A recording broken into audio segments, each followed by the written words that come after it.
even home? Dude, I don't know. I called him like 30 million fucking times today. He didn't answer. I haven't talked to him in like 3 days. Yeah, same. Jim!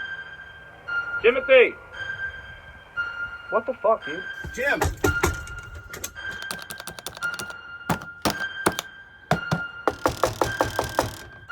Try the door. Hold on, I'll pull that. Okay. Jim! Timothy! Come on. Jim? Timothy! Yo, dude, you here? Hello? Is he in the studio or something? He got his headphones I on? don't know, maybe. Jim! Jim! What? Dude, are you shitting? Jim?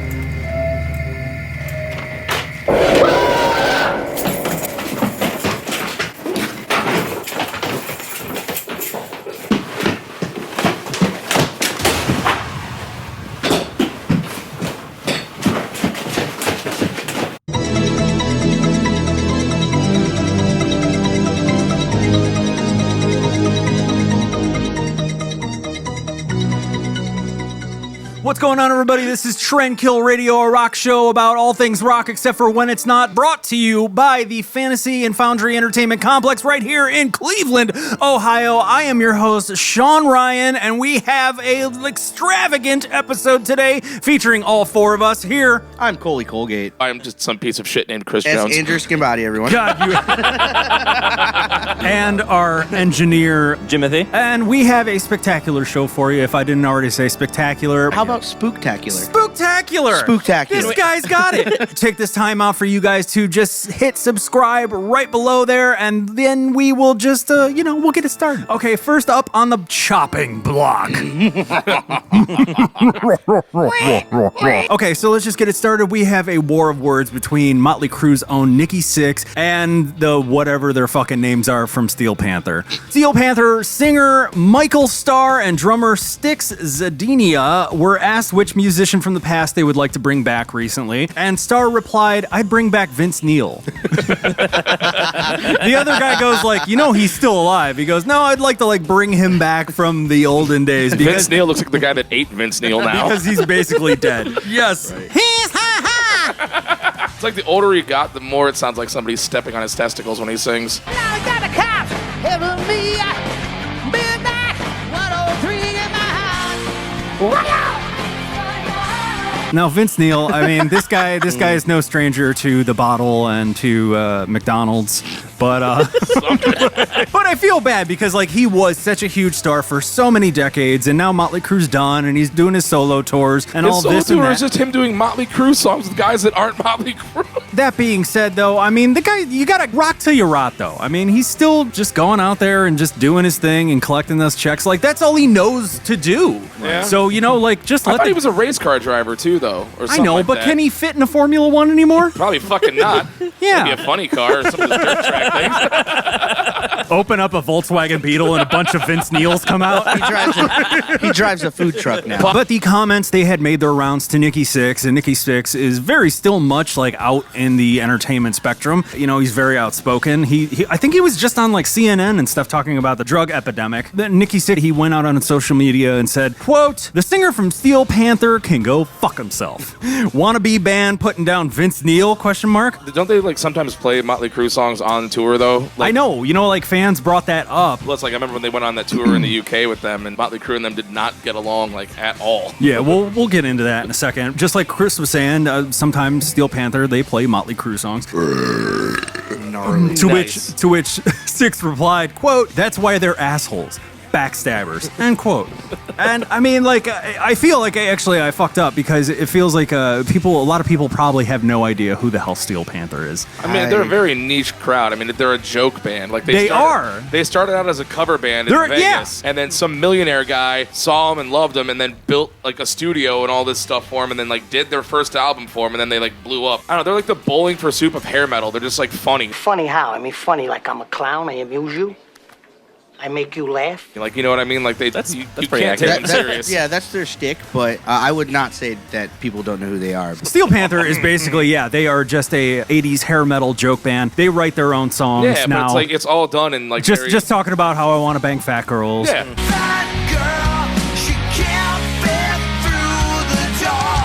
It's basically like them just singing about the shit everybody did in the fucking 80s. Yeah, and like when they're backstage and they don't have their wigs on and stuff, apparently they're just normal fucking dudes. Well, you know, funny but story. then they put on their outfits and their hair and their makeup, and they become Steel Wasn't Panther. the singer from Steel Panther in Rockstar? I have no idea what the fuck you guys are talking The about. movie Rockstar with Mark Wahlberg? Oh, okay.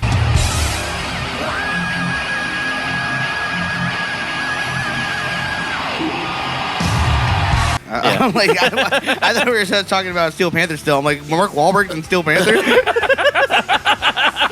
I was very confused. I'm like, when did that happen? He should be. He should be. Coley was actually an affirmative action hire. He just, we keep him around. It's Marky Mark and the Steel Bunch, right? Wait, so you're telling me that I have to play rock and roll music? What? What's going on? I don't understand. What are you guys talking about? What are you doing? You want me to play guitar? What's In your going band? on? In your band? I don't understand. I'm going to talk to this guitar. What's guitar? What's it like being a guitar? All right, so how do you mother for me? What? No. All right, so the funniest thing about this article to me is that Nikki Sixx goes on to say, he tells Australia's music feeds, this was like in 2016, it says Sixx told Australia's music feeds back in 2016, quote, it's not my thing, end quote. I'm like, how in the fuck is it not your thing? You literally built your entire career playing that music so that they would have something to fucking parody off of, you piece of shit. I am deaf because of you. I got that staticky thing in my ear every time you're on the air. Well, it hurts. It hurts. Jim, turn us down, please. To an extent, all right, yes, okay, they did build themselves off of hairspray, fire, and girls and all that kind of shit. But I mean, Motley Crue is one of the bands that weren't a parody of themselves. They fucking lived it. They made felonies. Yeah. Okay? As where Poison was just like, oh, well, I don't even know what's going on. It's just the 80s. So they killed each other, themselves, other I'm gonna do people. some cocaine and, bang some girls. I'm Bret Michaels. Well, I mean, they were a Motley Crue. Yeah. They were. Hey. Oh, that's what I was I was going to say. So it's not just a clever name. Not just a clever name. He said it. He said it. Did the thing. He said it. I get to an extent why he would say that, though, because it really is them literally ripping off Not the even lifestyle they live and the sound and the look, but in a For the sake crude of a way. joke, yeah. Like kind of making fun of them. Imagine if we just walked around in fucking denim vests and just said we were Chris Jones all day. That's your problem. You'd be like, what the fuck? But we have dumb pins on it, and we're like, it's like big dicks and stuff and that cool shit. I fucking feel bad for them. But yeah, Nikki takes himself very seriously, though, and sometimes he should have a little bit more of a sense of humor. I remember there was... We get it. You died twice and came back. Shut up. There's a video that I'm about to show you in a second that when Vince was fired or quit, whatever side you want to take on that, and they had John Corabi in the 94 album, self-titled, they did an interview with MTV, and they were ripping on Vince hard. You guys can see that right now, actually. It's actually very funny. My heart goes out to you. What happened to the coral reef? Oh, man. Hey, when 300 pounds of blubber land on a coral reef, there was some dust flying around. You're invited, but I weigh a ton. Oh, okay, here we go. Great. Wait, did you say you broke a bunch of ribs or ate a bunch of ribs? Because could go either way at this point. Oh, poor Vince. Did you say coral or golden corral? We here at Tranquil Radio have the utmost respect for Vince Neil and every endeavor that he does. I don't, but okay. Listen, the guy did more with his life being a fuck up than I ever will. Well, I still am a fuck up. At least 25% of Tranquil Radio respects you, and that ain't bad. Right. Grills. Just a couple days ago, which you guys will be seeing this weeks from now, so this news is completely irrelevant. So earlier yesterday, Zadini took to Twitter and wrote, quote, "Sounds like someone needs some fucking attention, haha," which I hate when people do the haha, LOL. It's like, you just don't have a good comeback. You're fucking weak. Your bloodline's weak and you won't survive the winter. Shit's weak. And then he added in a separate tweet and quote, what? How dare you? I say LOL. And ha-ha.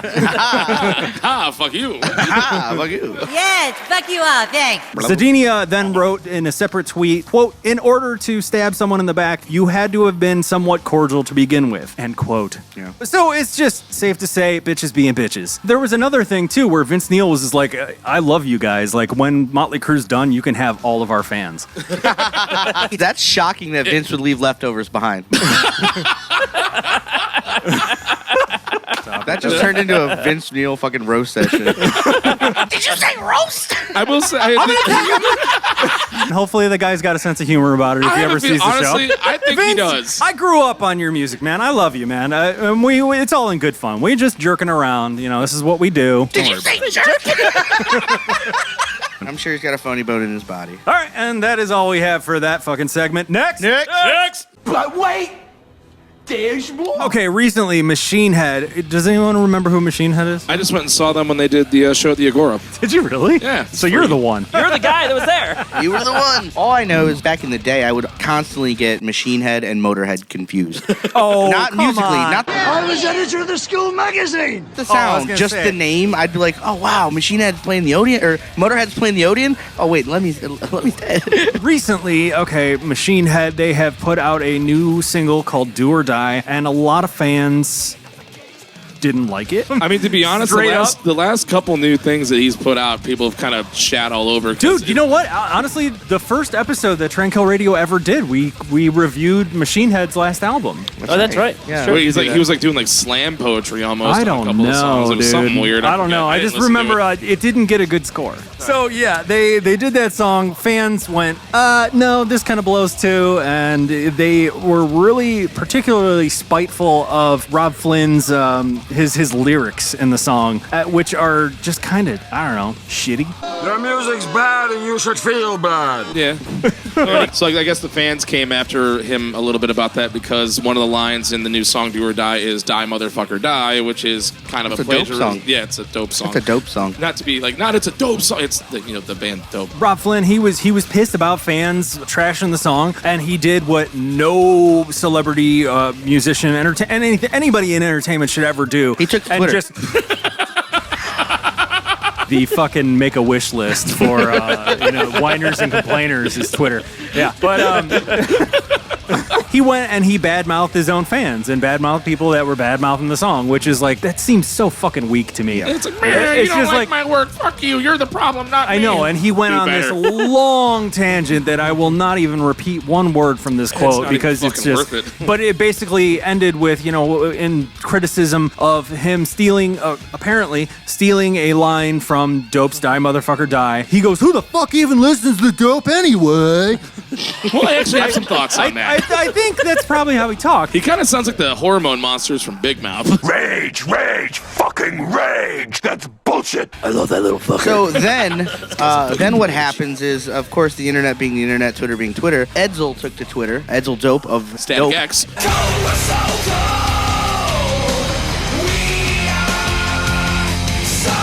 Oh, Well. wait, sorry.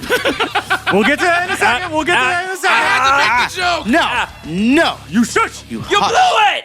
I stutter, bitch. He took to Twitter and kind of called him out. I know, and he did it in like the nicest fucking way did. that I He have did. ever seen anybody in And entertainment. he was actually like really matter-of-factly about it too. Like he actually didn't just like talk shit. He presented sound facts to back up what he was posted saying. some Spotify statistics on like play counts and stuff. So he actually posted it, and there's more people listening to Dope on Spotify than there are listening to Machinehead. So yeah, he went out on social media and he said, quote, "Yesterday, Robb Flynn took to Instagram to publicly ask the question, who the fuck listens to Dope?" And then today, he took another shot at our band. As a grown-ass man, I feel slightly obligated to acknowledge these two separate shots. Truth is, I like Machinehead. I fucking like him. Which is, you know what, that's being very nice and very kind, even if he's not being truthful. Right. Because, I mean, come on. Killer band, big fucking draw, exclamation point, exclamation point. If the two bands ever shared the stage again, Dope would undoubtedly go on before Machinehead. That is not the question. The question was, who the fuck listens to Dope? Well, Rob, with the Spotify being in the place where the majority of listeners go these days, the answer to your question is actually quantifiable. Check it out. Dope listeners on Spotify, 1,238,355. Machinehead monthly listeners on Spotify, 1,208,667. pretty fucking close, brother. Brother. Only about 30,000 plays separate to our two bands from month to month, so it's quite fair to say that a lot of motherfuckers are listening to both Machinehead and Dope on Spotify. Slightly more for Dope, but I digress. And he goes on and on and on. My favorite part about it was, the reason people kind of tagged Dope and mentioned Dope was because of the Die Motherfucker Die part. And then Edsel went on in that post to say that, that particular song has like 30 million more plays. It has, Die Motherfucker Die has 60 million. 60 million more plays than any fucking Machinehead song. Yeah. So, And what's funny, there's another thing about that song, and this kind of cracks me up a little bit. Dope's Die Motherfucker Die has been around for almost 20 years, racked up 60 million players on Spotify. The U.S. military adapted the song into training and tactical drills, so any soldier under the age of 40 is familiar with our jam, especially if they served in Iraq. It says a lot about our country. Die, motherfucker, die, motherfucker, die. You guys ready for some fucking freedom? Die, motherfucker, die! Semper Fi, motherfucker. And then that was the second time in 1 week. I know you're seeing this weeks from now, but this is the second time in about a week that Edsel Dope has not been under fire, but been questioned about a lot of things going on. Recently, Jim and we did an episode a couple weeks ago. The drunk tapes. I was on my fucking engagement party, so I got drunk in the morning, okay? So and afternoon. And that episode's just not going to get aired because, things and stuff. Things and stuff. And there was a new photo recently taken where Static X, they have a new singer known as Zero with an X. Everyone's just been kind of trying to figure out who the fuck it is, and there's been some questioning moments of it, and a lot of people had, even before this picture had come out, a lot of people were saying, dude, that's totally Edsel Dope. Yeah, I said that months ago. I remember saying it on the show. I said it months and months ago. Yeah, this is no new news, but recently a photo was taken where this character known as Zero, who has from neck to boots all the way down to the fingerless gloves that meet right at the knuckle, where you wouldn't see any tattoos on his fingers, but his neckerchief, if you will, had slouched down, and you see a tattoo right on his neck right there, which is the exact same tattoo that Edsel Dope has, a tribal something or other. It's like a sun or a moon or some shit. The mystery. Isn't that the same people way went basically, for sure. They kind of figured out who the new bass player for Slipknot was? Is that it was the kind of same thing? You know what? Before you even say anything, so if you guys were wondering who the new percussionist for Slipknot is, we have some exclusive information that our friends from Loudwire. We are chummy with them. Yes, we are. I got roofied at their awards show in Los Angeles. we got friends in low places, but this is cut that. Legally, we can't. Don't cut it. But we have info on that too. Here you go. Take a look at this video. Exclusive. Hi, this is Gilbert Godfried for Maggots, and it's being sent by Loudwire. Well, I'd just like to finally tell you I am Tortilla Man from the band Slipknot. And so that is. Was that Iago from Aladdin? It's shocking, is what it is. It's shocking. Was that the Aflac duck? Oh wait, not anymore. After the fucking tsunami hit. Oh boy. Too soon? Oh, you're not aware? Not by the time people watch this. They're dead now. So he went on and became, Tortilla Man in Slipknot. Wait, that actually was Gilbert Godfried? Was Aflac Duck? Yeah. What the fuck? How could you not know that? Also, here's a guy who's played a bird more times than he's played an actual on-screen role. I'm starting to molt! Anybody have anything more to say? Jim, I know you have a lot to say on this topic. Absolutely. Next.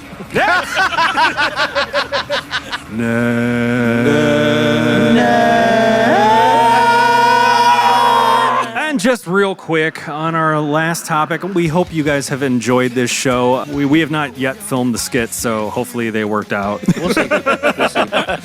But just real quick, because I promised the singer for Critic City, that a local Cleveland band, that are doing a show, a benefit show, I believe, or a charitable show. There's a donation process at the show. We're going to be taking collections for the Greater Cleveland Food Bank.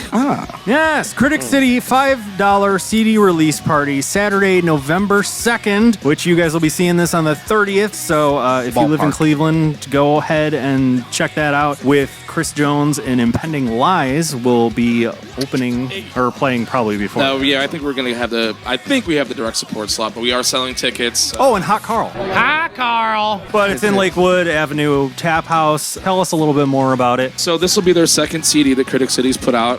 It's an EP? EP, yeah. They packed the house last time they did their CD release show at Tap House. It was actually really awesome. So it'll be us, Day Old Hate, and two bands I'm not familiar with, I haven't seen yet. But I think it's Do Driver or Doe Driver. I'm not sorry, guys, I'm not familiar. I have not met any of you yet, so I'm sorry for butchering the name. But it starts at 7 o'clock. Doors are at 6:30. Tickets are $5. Please, by all means, do bring some canned food items for the Greater Cleveland Food Bank or non-perishable food items. I have a lot of corn. And to get a free copy of the new Critic City EP when you buy a ticket. I'm going to bring a rotisserie chicken. I will eat that, sir. No, it's for the poor. Oh, then you can have it.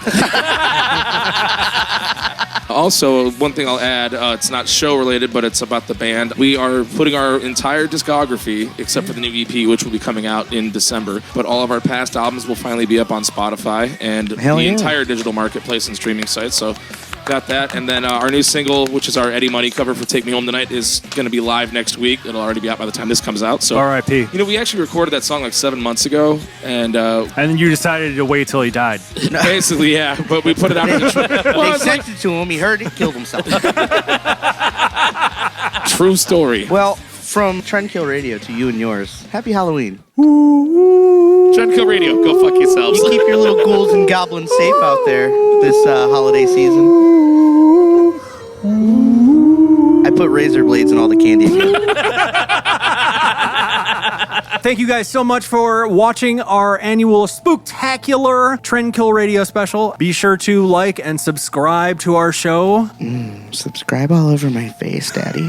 I'm sorry. You can find us on Facebook and Instagram at Trendkill Radio 216. I am your host, Sean Ryan. I am Coley Colgate. I am Jimothy. And I'm Chris Jones from Office of Trendkill Radio. Go fuck yourself, San Diego. Free Hong Kong. Happy Halloween! Was that the only one I was going to say that?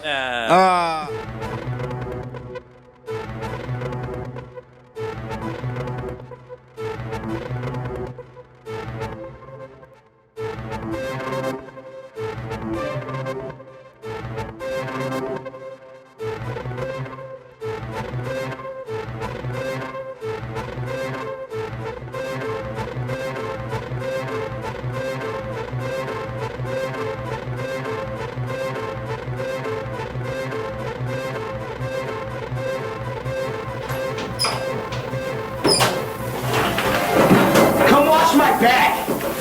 Hey, I got you. Nice. A solid show, guys. Yeah, good show. It's nice. Yeah, good stuff. So it's not a beer? Get the shovel. Stupid dick. Fucking shit, dude. What an asshole. Broke my dick. What a trick or treatard.